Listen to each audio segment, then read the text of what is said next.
Yo, what's up guys? It's XRAYZ and welcome to a new episode of Behind the Horror. This is going to be episode 5, the Kino Der Toten horror. Now before I actually jump into today's episode of Behind the Horror, I want to mention that my Elgato giveaway is going to be officially live today. You guys can check out the link down in the description below. There are multiple ways to enter into the contest, so do as many as you want, do as few as you want, and you'll be entered to win possibly an Elgato. I'll talk about it more towards the end of this, but anyways, with that being said, let's jump straight into Kino Der Toten and the story behind it. Kino Der Toten stands for the Dead Theater, and there's a lot of rumors and speculation behind what the actual map was based off. Some people say that it's based off a theater that's in Germany, and there's other people who think that more of the influence came from the movie Inglourious Basterds that came out in 2009. I'll talk about that a little bit more, but first let's talk about Kino Der Toten.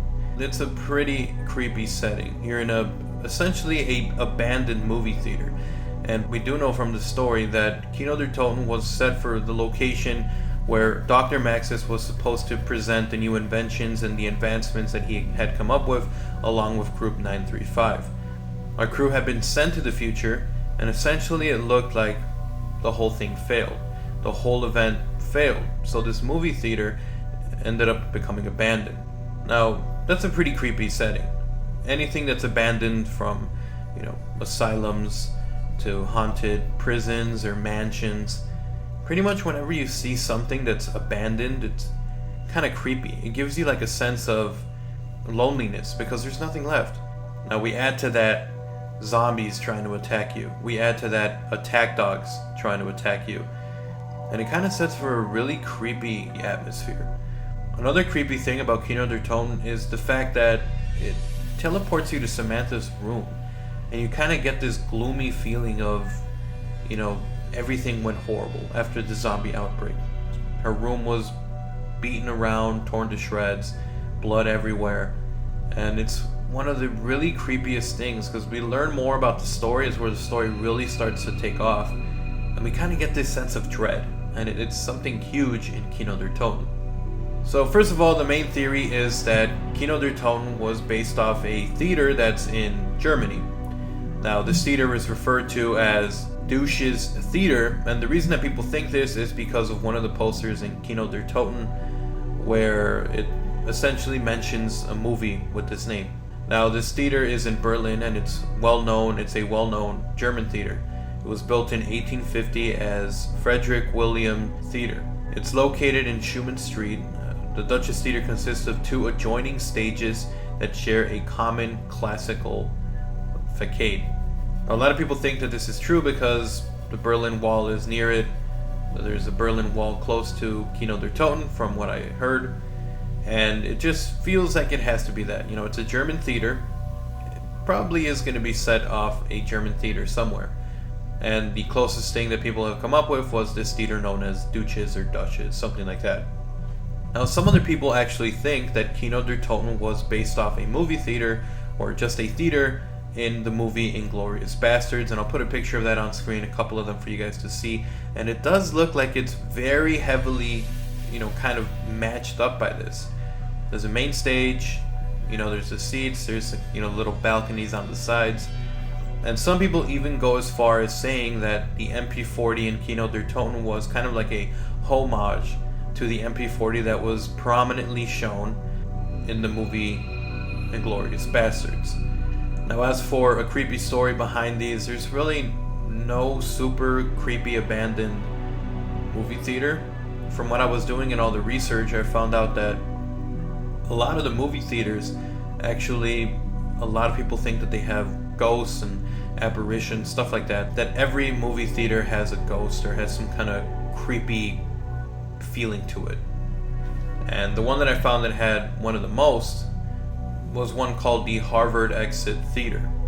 Apparently the ghosts aren't as creepy, but apparently, when you think about ghosts, it is pretty creepy, but apparently these ghosts are not really evil ghosts or malicious ghosts. But it says, around the turn of the century, a murder of a man, killed in a brawl, took place in the house that was torn down to make room for this Harvard Exit building.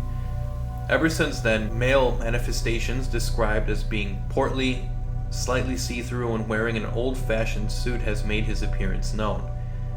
The ghost refers to himself as Peter. Psychic investigators Jane and J.R. Bennett were watching a film in the main theater auditorium. Jane felt an invisible presence playfully toying with her hair over her neck. Out of the corner of her eye, she spied a flicker of light down from the front of the auditorium just right of the screen, by the exit door. She then saw a translucent form of a portly gentleman in profile with a distinguished demeanor watching the film on screen, enjoying himself. On several occasions during the years, theater managers have opened the building and found the movie projector showing a film to an unseen audience. In one instance, a projectionist arrived to start his shift and found that a movie had already been playing to an empty, dark house. He made haste into the projection room to catch the guilty party, but found that the door was locked from the inside. This was the one that I found that had the most, manifestations of spirits and ghosts and reportings and stuff like that. But most of the time it seems that it's usually just like a ghost of someone who worked at the theater before and enjoyed their job so much that they kind of stuck around to continue to see movies and just kind of hang around the movie theater. But it's never really something that was malicious or something that's truly that scary. But anyways, guys, now that we have all of this out of the way, I hope you guys enjoyed this episode of Behind the Horror. I know this wasn't exactly one of the most creepiest ones, and that's mostly because Kino Der Toten didn't really have any creepy stuff based off it. Now, with that being said, if you guys want to be a part of this Elgato giveaway, all you have to do is check out the link in the description below. It'll take you to the website that's hosting the giveaway, and there's going to be different ways for you to enter a ticket to be a part of it, with some of them being following me on Twitter, following Elgato on Twitter, leaving a like on my Facebook page. None of these are mandatory. You can do as many as you want or as few as you want, and you'll be entered to actually participate in this giveaway and possibly win. And anyways, guys, thank you so much for watching this episode of Behind the Horror. I'll try to get to them to more as soon as possible, because there's some of them that are really creepy that I really want to get into, so I'll try to get these done a little bit quicker. But anyways, guys, thank you so much for watching this episode of Behind the Horror. If you enjoyed it, make sure to slap a like and a favorite on the video. It gets this series out there, lets people know that you guys enjoyed it, and it helps my channel grow.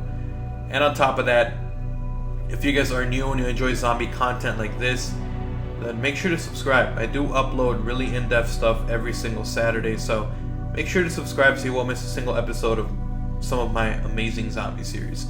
Anyways, guys, thank you so much for watching again. Remember to like, comment, and subscribe if you're new, and check out that giveaway, again linked in the description below.